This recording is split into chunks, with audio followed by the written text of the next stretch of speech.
जो हंसा उसका घर बसा, जो हंसा उसका घर बसा। लेकिन एक बात बताइए, जिसका घर बसा वो जिंदगी में दोबारा कभी हंसा?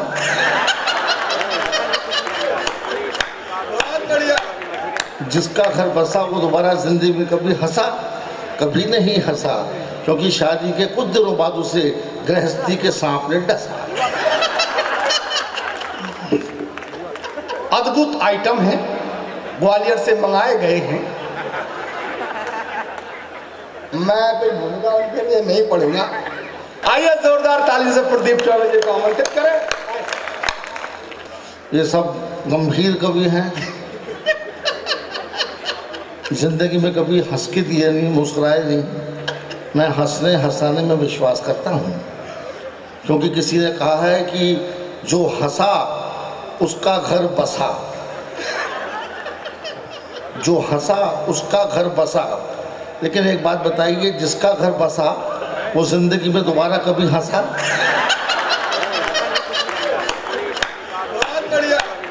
जिसका घर बसा वो दोबारा जिंदगी में कभी हंसा?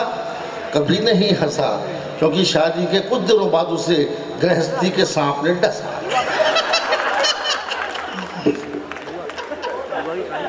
लेकिन कोई अगर मेरे को छेड़ दे ब्राह्मण की आत्मा को, तो मैं अपना जलवा दिखा भी देता। जैसे एक बार दिखा दिया मैंने। हमारे शहर में एक हमारा व्यापारी मित्र है, मित्र तो क्या है, ऐसे ये संबंध खराब हो गए थे, उसका टाइम भी खराब चल रहा था, दिवाला निकल गया उसका, एकदम से सड़क पे आ गया। तो उसने बैंक से 20 लाख रुपए का लोन ले करके एक शाकाहारी भोजनालय खोला, और दुकान शुरू में अच्छी चले ये सोच के उसने बहुत सस्ता रेट रखा।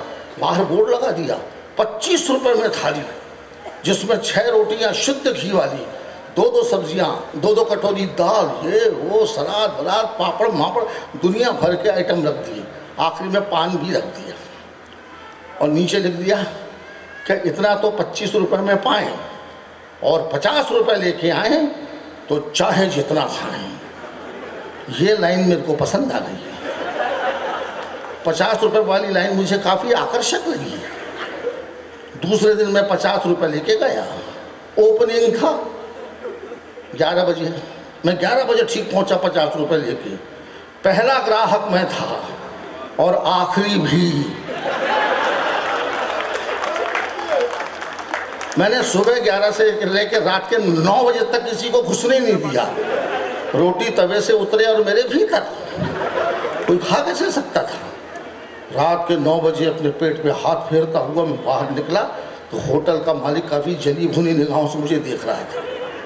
दूसरे दिन मैं फिर 50 रुपये लेके पहुंचा 11 बजे, तो वहाँ पर एक नया बोर्ड लगा था जिस पर लिखा था, यहाँ केवल मनुष्यों को खाना खिलाया जाता है।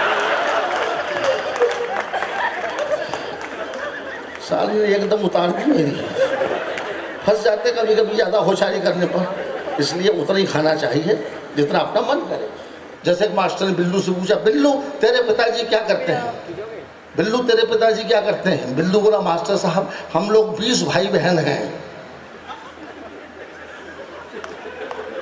उसने शॉर्ट में जवाब दे दिया, 20 भाई बहन हैं। मास्टर बोला, होंगे यार, ये बता पिताजी क्या करते हैं? आपको बताया ना मास्टर साहब कि हम लोग 20 भाई बहन हैं। अब के मास्टर ने चांटा दिया, अब ये क्यों नहीं बताता कि पिताजी क्या करते हैं? तो बिल्लू बोला कि मास्टर साहब जो आदमी इतना व्यस्त रहता हो, उसके पास में रचनात्मक कार्य के लिए समय कब बचता है? बहुत प्रॉब्लम है साहब, सारा ज़माना उल्टा है, देखना पड़ता है कि कहाँ पर क्या है। आइए अंत में एक छोटी सी कविता सुनाता हूँ। और कविता तो क्या है, आँखों का करिश्मा है, जो दिखा वो लिखा। जो मैं आपको सुनाने जा रहा हूँ इसमें कविता कहीं नहीं है, और देखा जाए तो कविता ही कविता है। ये मेरे बड़े भाई साहब थे, शैल चतुर्वेदी, इटावा बहुत है। शैल चतुर्वेदी मेरे सगे बड़े भाई थे। इसमें संशोधन की ज़रूरत है। क्यों? ताली उनके लिए बजी कि मेरे लिए बजी? मेरे सगे बड़े भाई थे वो, पर इसमें संशोधन की ज़रूरत है कि वो मेरे दूर के सगे बड़े भाई थे। दूर के इसलिए कि बीच में 7-8 भाई बहन और भी हैं। बम्बई में रहते थे, फिल्में बनाते थे, सीरियल में काम करते थे।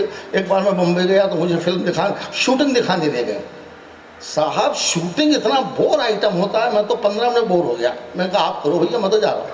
तो मैं स्टूडियो घूमने निकला। ये कविता मुझे वहाँ मिलनी थी, इसी बहाने मिली। स्टूडियो घूमने निकला तो एक कोने में पहुँचा मैं, तो हंसते हंसते मेरे पेट में बल पड़ गए।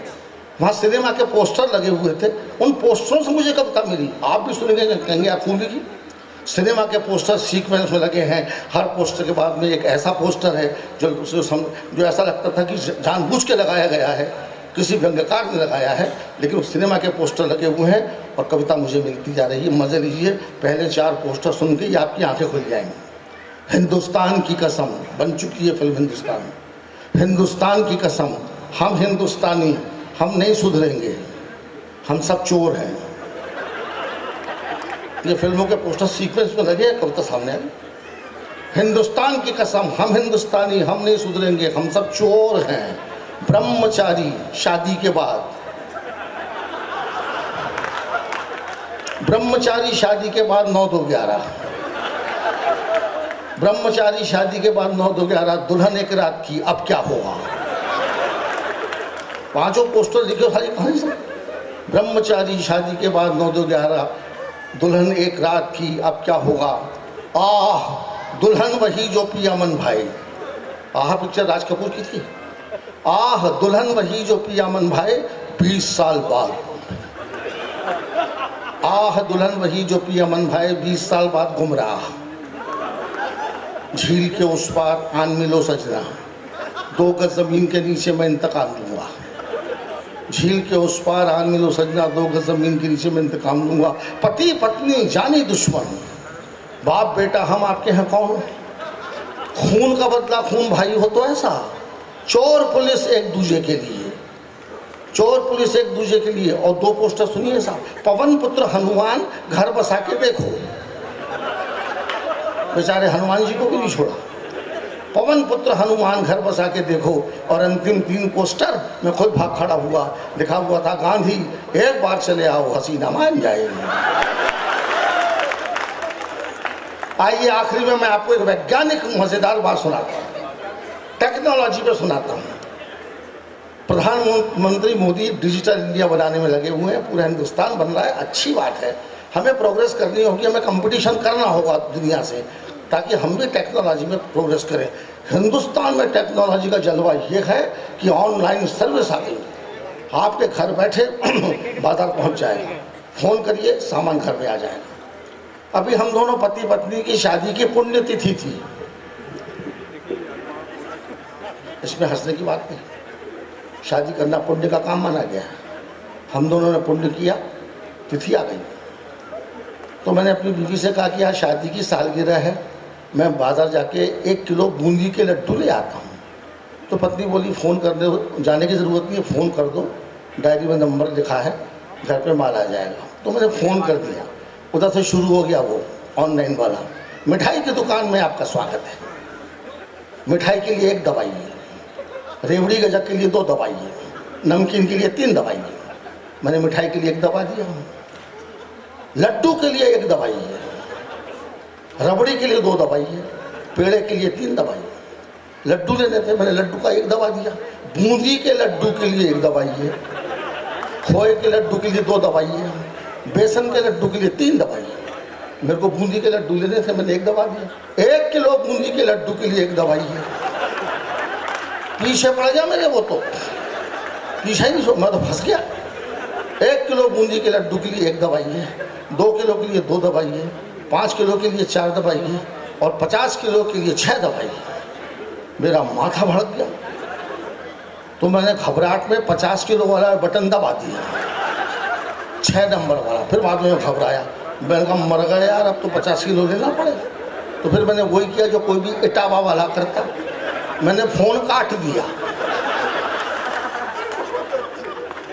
अब फिर वो उसने पीछा नहीं छोड़ा, तो फिर लगा दिया। आपके इस नंबर से हमको 50 किलो लड्डू का ऑर्डर मिला है, ज़रा पता लिखाइए कहाँ माल भेजना है। मैंने कहा भैया मैंने तो फ़ोन किया नहीं, हम लोग घर में 15 भाई हैं, सबसे बड़े वाले से बात करने के लिए 1 दवाई है। दोस्तों पता नहीं उसने 15 तक दवाया कि नहीं दवाया। मैं चुपचाप घर से बाहर निकला और बगल के हलवाई से 1 किलो बूंदी के लड्डू ले आया।